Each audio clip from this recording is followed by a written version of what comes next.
My name is Kyle from Room 1. I have written a short story which Samantha and Michaela will read both in Tagalog, the most spoken Filipino language, and in English.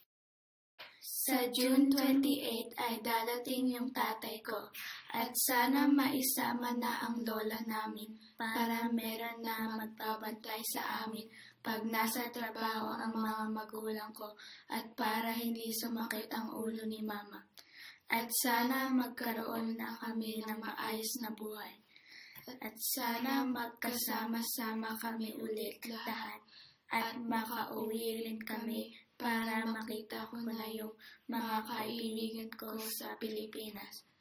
At sana makisali ako sa mga sports dito sa New Zealand at maging mabuti yung pag-aaral ko sa college ni Casper. At sana makauwi si Papa ng mabuti dito sa New Zealand.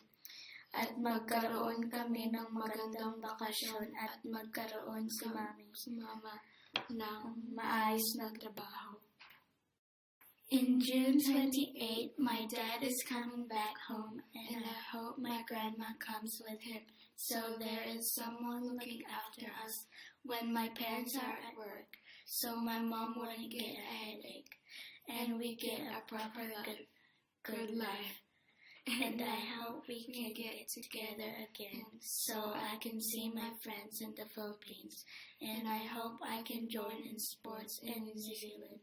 And me and my brother have a good education here at school. And my dad has a good trip back here in New Zealand. I hope we have a good holiday and my mom finds a good job.